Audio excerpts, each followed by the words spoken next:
त्यांचा सुद्धा पवित्र महिना चालू आहे आणि अशा परिस्थितीमध्ये उशीर होऊन सुद्धा ते इथं उपस्थित राहिले, त्यांचा खरंच मनापासून मी आभार व्यक्त करतो. कोकणामध्ये आल्यानंतर मला खूप भारी वाटतं. भारताच्या बाहेर फिरायला जातो, पण इथं आल्यानंतर आपलंसं काहीतरी वाटतं. सुंदर समुद्र, सुंदर झाडं, सुंदर लोक, मनाली प्रेमळ लोक, आणि एवढं सुंदर वातावरण असताना सुद्धा मला हे कळत नाही, इथले लोकप्रतिनिधी गुवाहाटीला कशाला गेले, का गेले हे काय मी वेगळं सांगणार नाही. तुम्हा सर्वांना या बाबतीतली माहिती आहे. स्वहित, एखादं पद, नाही तर 4 पैशासाठी या महाराष्ट्रातले अनेक आमदार विचाराला सोडून, निष्ठेला सोडून आज सत्तेत गेले. येता येता मला काही कार्यकर्त्यांनी आपले सांगितलं, तुमच्यातला एक कुठला तरी पदाधिकारी का कार्यकर्ता हा आपल्या विचाराला आणि आपल्या पार्टीला सोडून गेला. एकच होता ना, एकच होता ना, किती होते? काय फरक पडणार आहे का? फरक पडणार आहे का?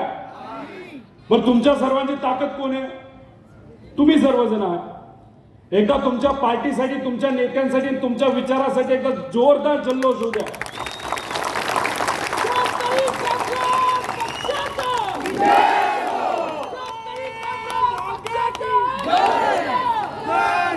ते लोकांच्या, शेतकऱ्यांच्या, महिलांच्या, युवांच्या भवितव्यासाठी पार्टी सोडून गेलेत का? काहीतरी दिलं असेल. ज्यांनी दिलं त्यांना अनिल भाऊ चांगलेच ओळखतात. ते काही देऊ शकतात, कदाचित देणार नाही, आश्वासन मात्र देऊ शकतात, आणि ते फक्त खोकलं आश्वासन असेल, बाकी काय नसेल.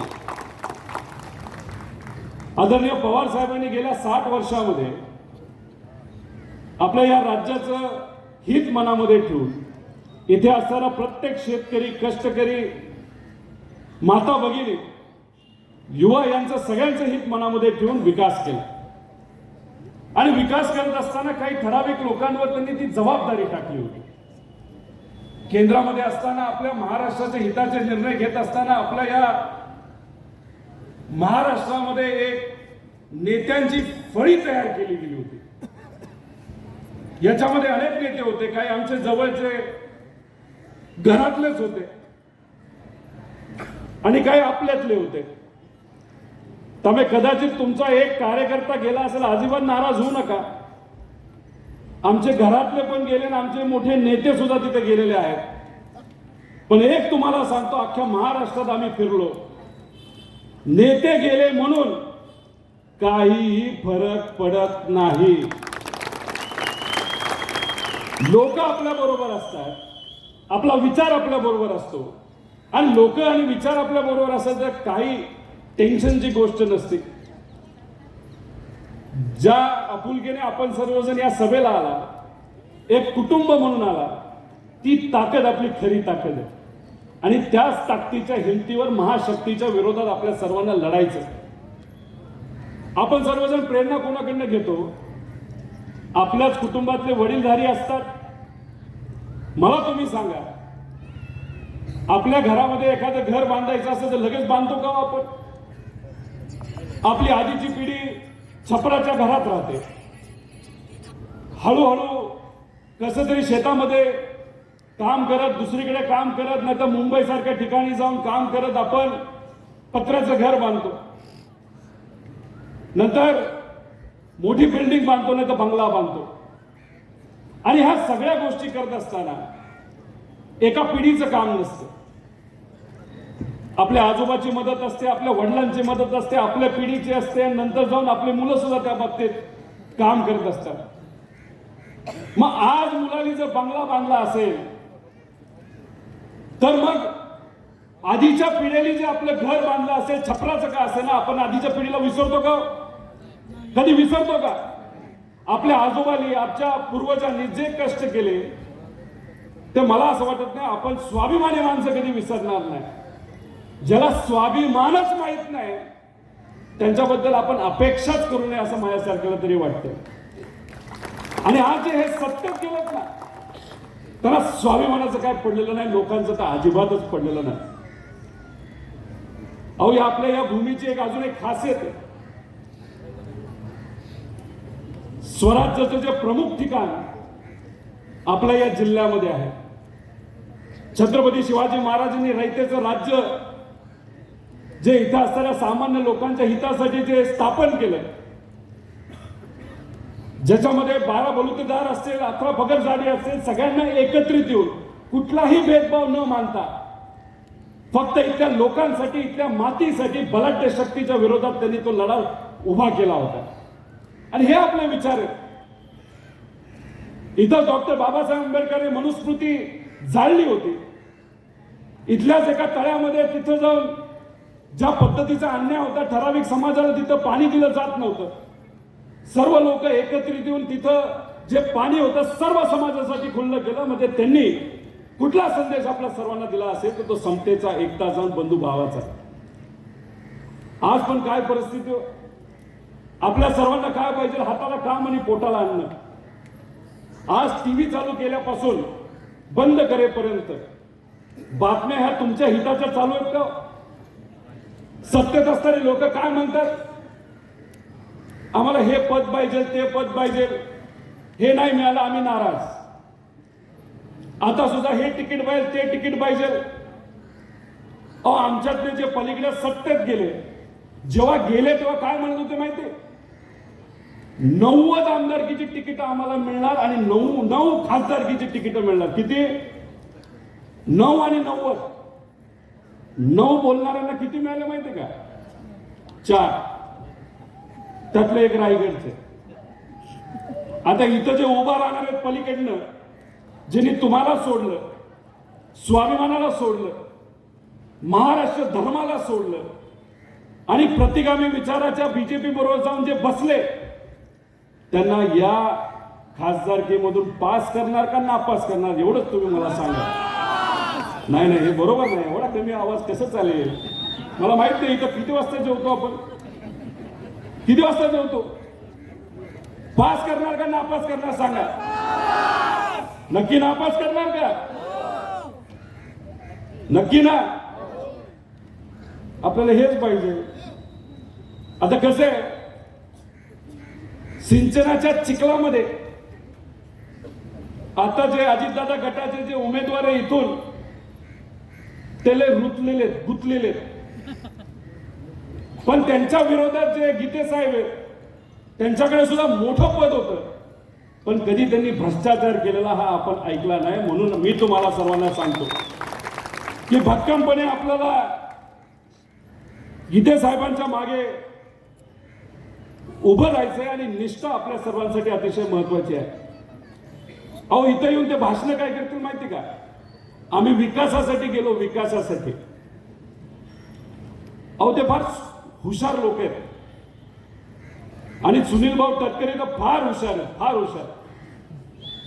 निवडून येऊस तर कोणाचे पाय पकडतील काही सांगता येत नाही. विरोधकाचे पण पाय पकडतील, कधी कधी विसरतील आणि जाऊन गीते साहेबांचे सुद्धा पाय पकडतील अशी परिस्थिती आहे. पण एकदा इलेक्शन झालं तर ते मला माहित नाही भेटायला येतात का नाही. जयंत पाटील साहेब येतात का भेटायला? अहो भेटायला सोडा, तुमच्याच उमेदवाराला पाडायला ते पुढाकार घेत असतील असं मला वाटतंय. अशी विचारसरणी म्हणजे मदत घ्यायची. जसं की तुम्हाला जर तुमच्या घराच्या शेजारी राहणाऱ्या एका व्यक्तीने मदत मागितली, माणुसकी म्हणून आपण मदत केली, पण जेव्हा आपल्याला खरी अडचण असते तेव्हा जर ती व्यक्ती हात वर करत असते तर आपण कधी विसरणार का? अशीच परिस्थिती इथं झाली. त्यामुळे ही लढाई विचाराची आहे. आणि म्हणून मी तुम्हाला सर्वांना सांगतो की मला माहित नाही तर लाट येते का नाही येत. तुम्ही म्हणला लाट येत नाही, लाट येत नाही, पण 2024ला लोकसभेला आणि विधानसभेला इथं आणि अख्ख्या महाराष्ट्रामध्ये, देशामध्ये लाट आल्याशिवाय राहणार नाही सांगतो. लोक चिडली आहेत. आज शेतकऱ्याला हाताला काम नाही. आज तुम्ही मला सांगा, आम्ही अधिवेशनामध्ये तुमच्या मुलांचा प्रश्न घेतो, तुमच्या भावाचा, तुमच्या बहिणीचा प्रश्न घेतो, तुमच्या नातवंडाचा प्रश्न घेतो. नोकरी मिळत नाही आम्हाला, पण आम्हाला उत्तर काय मिळतं? गप्प बसा. आताची पिढी सिरियस नाही. अहो, काही लोक सरकारी नोकरीसाठी प्रयत्न करतात आणि तिथं पेपर फुटी होती, आणि हा मुद्दा जेव्हा आम्ही अधिवेशनामध्ये मांडतो तेव्हा अक्षरशः आमच्यावर हसतात. मला हे कळत नाही, ते आमच्यावर हसतात का आजच्या युवा पिढीवर हसतात? आपल्या ते बरेचसे लोक इथून मुंबईला काम करायला जातात, मुंबई परिसरामध्ये काम करतात. मुंबई सुद्धा आपलाच भाग, हा सुद्धा आपलाच भाग. पण 2014 पासून या राज्यामध्ये जर काय झालं असेल भाजपचं सरकार आल्यापासून, तर आपल्या महाराष्ट्राची ताकद कमी करण्याचा सातत्याने प्रयत्न हा भाजपकडनं झालेला आहे. तुम्ही फक्त अभ्यास करा. अहो, मुंबईचं महत्व सुद्धा भाजपच्या काळामध्ये खूप मोठ्या प्रमाणात कमी केलं गेलं. आपलीच मुलं आणि मुली जे इंजिनियर झालेत, जे थोडंफार शिकलेत, मुंबईला काम करतात, त्यांच्यासाठी एक फार महत्वपूर्ण संधी होती IFC सेंटर. पण ते IFC सेंटर जे फायनान्शियल सेंटर होतं आपल्या महाराष्ट्रात, जे मंजूर झालं होतं, ते भाजपचं सरकार आल्यानंतर ते नेलं गुजरातला. हिरे व्यापार गुजरातला नेला. असे अनेक मोठे मोठे प्रोजेक्ट हे गुजरातला नेले गेले. खरं बल्क ट्रक पार्कचा पण मुद्दा आहे. शेतकऱ्याच्या जमिनी या विचारात घेऊनच त्यांना तिथं एखादा प्रकल्प आणायचा असेल तर तो आणला गेला पाहिजे. पण जर शेतकऱ्याला विश्वासात घेऊन काहीच गोष्टी होणार नसतील आणि प्रकल्पच जर येणार नसेल, तर मग पुढच्या पिढीने काम कधी करायचं आणि कुठं करायचं, असाही प्रश्न आज मोठ्या प्रमाणात निर्माण झालेला आहे. त्यामुळे ही लढाई फक्त तुमच्या पिढीची नाही, ही लढाई आमच्या पिढीची सुद्धा आहे आणि आमच्या पुढच्या पिढीची सुद्धा आहे. त्यामुळे ह्या लढाईला आपण फक्त जिल्ह्यापुरतं विचार करून चालणार नाही. महाराष्ट्रामध्ये ज्या ज्या ठिकाणी गेलो तिथली लोक पेटून उठली आहेत. ते म्हणतात फक्त उमेदवार द्या. एकदा उमेदवार आला की भाजप पुरस्कृत नाही तर भाजपचा कुठलाही उमेदवार असला त्याला 2-2 लाख मतांनी आम्ही पाडणार, असं अख्खा महाराष्ट्र तिथं म्हणतोय. मग तुमची तयारी काय? 50,000नी पाडणार भाजप पुरस्कृत उमेदवाराला, का 1 लाखाने पाडणार? तुम्ही सांगा. अरे काय 1.5 लाख राव? अरे लोकांची तिथं कॉम्पिटिशन चालली, 2 लाख, 2.5 लाख, 3 लाख. तुम्ही म्हणताय की 1.5 लाख. सुरुवात 3 लाखाने गेलो, कसं व्हायचंय? किती? हा, 2 लाख, 3 लाख, अशीच बोली. ते बोली कशाची लावतात? जमिनीची बोली लावतात.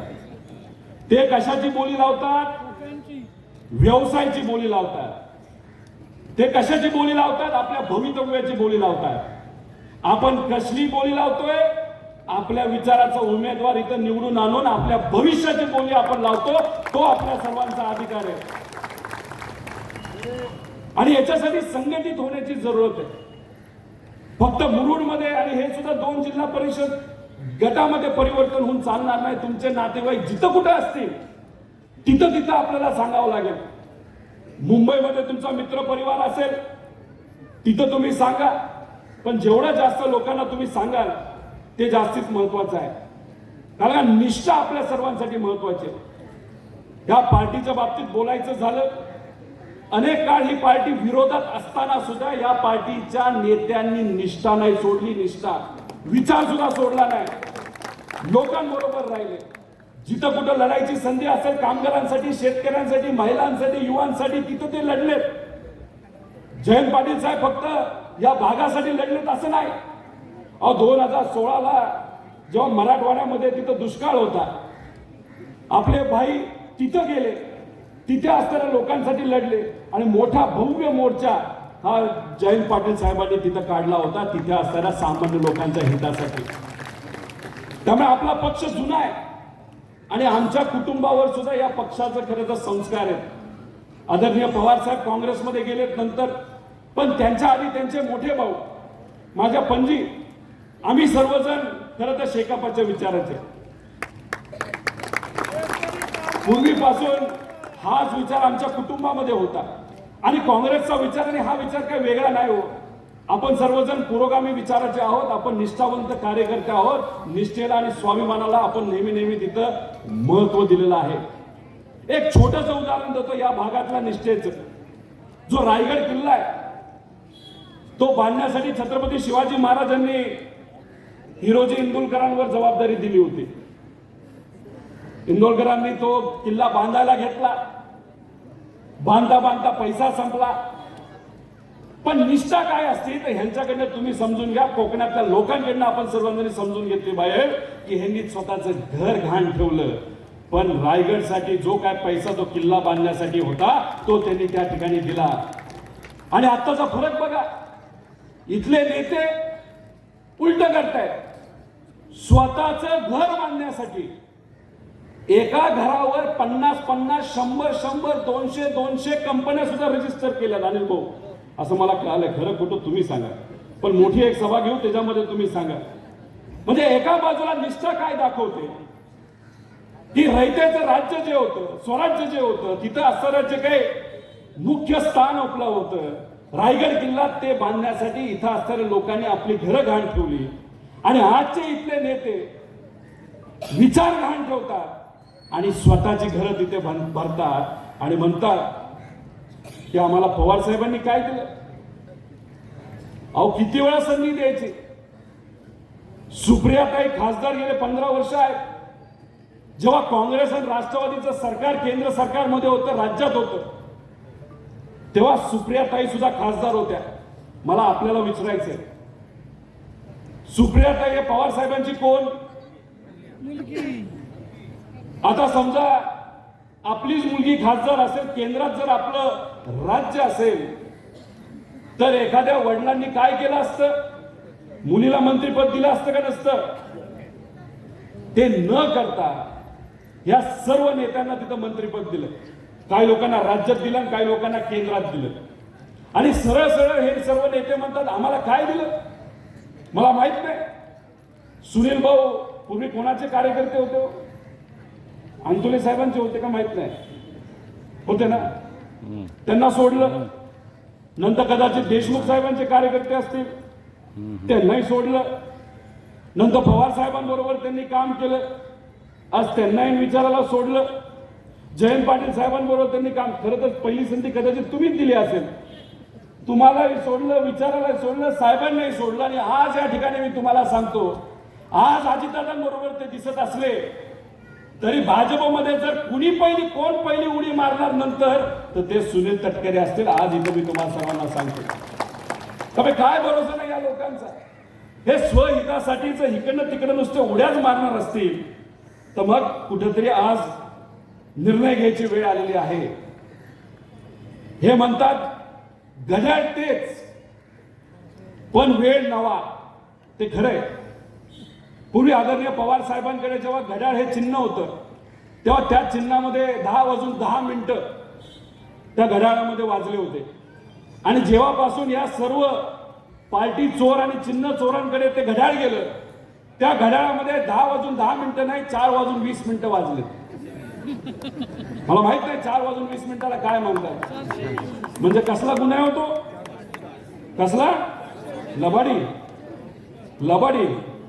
त्यामुळे हे सगळं इथं चाललेलं ईडी बिडी. माझा आता नजीकच्या काळामध्ये ओळख झाली ईडीची. आधी माहित नव्हती मला ईडी. फक्त लांबूनच ऐकायचो. पण आता जरा संपर्क जरा आमचा जास्त वाढलाय.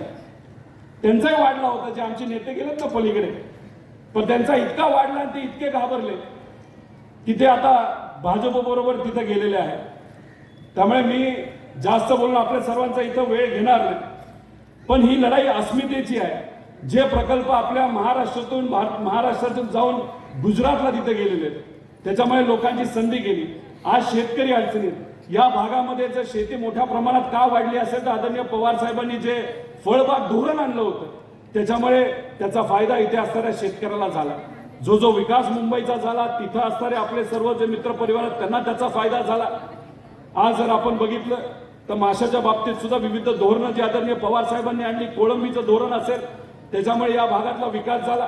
त्यामुळे हे जे काय झालं ते काँग्रेसच्या काळामध्ये जे त्या काळचे नेते असतील, जयंत पाटील साहेब असतील, आदरणीय पवार साहेब असतील, ह्या लोकांमध्ये खरं तर ते झालेलं आहे.